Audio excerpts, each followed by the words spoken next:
How's it going, guys? Today I'm going to be explaining to you how to build a wiffle field in your backyard. And as you can see, our field's already done. So I'm going to explain to you some of the steps we did to build this field and some of the individual parts, such as the foul pole, which we built for like $10. But if you go online, some foul poles cost upwards of $1,000. So it really is a cheap thing to do, but you can still make it look really nice just for a cheap price. And before I go over to the foul pole, which is the first thing I'll be talking about, I just want to give you some do's and don'ts of this project. First of all, a don't is to try to think expensive and try to think everything has to be really expensive to get a really great quality. Like I said earlier about the foul pole, it really does not have to be expensive to still get a nice looking field. And a do is to use your imagination for this project. Nothing has to be perfect. Every field is unique, and you can use your imagination to try to create the best field for you. We just had a nice backyard and a perfect length. It's like 75, 80 feet around the field. So we just used this area to create our own wiffle ball field. But use what you got and try to make the best of what you had. So let's get into it. We'll start over here at the foul pole. For our foul pole, we just use a PVC pipe. And so it's about 8 feet tall. The first thing you want is just a nice 5 or 6 foot tall PVC pipe.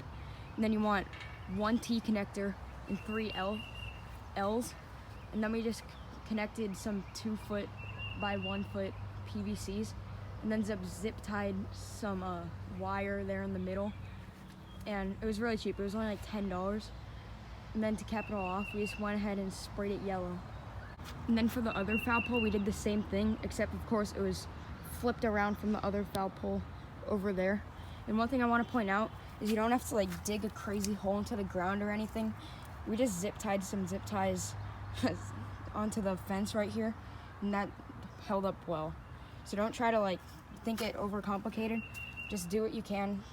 Just use some zip ties and you'll get the job done. Now we move over to the strike zone / backstop. Starting off with the backstop, all we use is a 6 foot by 6 foot or so batting net. Really nothing complicated. Just drag it out here every day from the garage, and it does just fine for a game and just stopping the balls. Now the strike zone, this also isn't complicated either. So you have 2 L's, and then 2 T's in the corners, and we connected it. It was about 2 feet by 1.5 feet tall, somewhere around there. It doesn't have to be perfect, just right there in the middle. And then we got a plywood in the middle, zip tied. Really nothing complicated. And for the bottom, it's about 1 or 1.5 feet off the ground. So we have a PVC going down with a T, and then some more T's down there to give it some stabilization. So really nothing complicated. You can take this apart if you don't have the room, but really easy to do and definitely helps make your games better.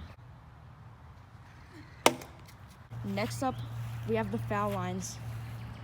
For this, also really cheap. You can buy a white spray paint for $5 on Amazon.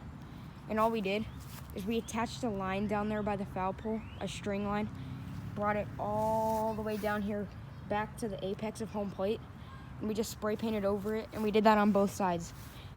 For the batter's boxes, you don't need to have an outline or anything for that.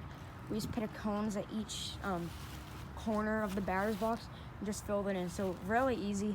Sometimes it takes practice. The first few times we did this years back, it definitely did not look as good as this. To cap it all off, to really give your field a nice look, you can add some banners to the fence.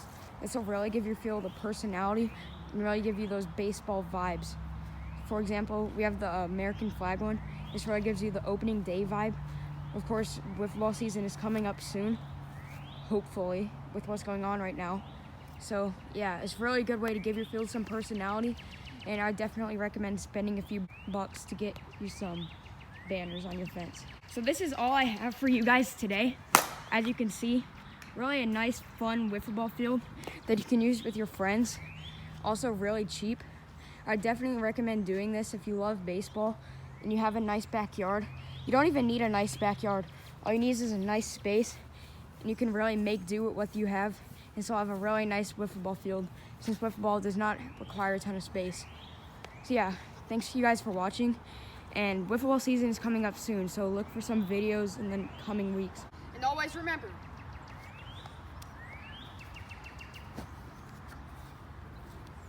like and subscribe.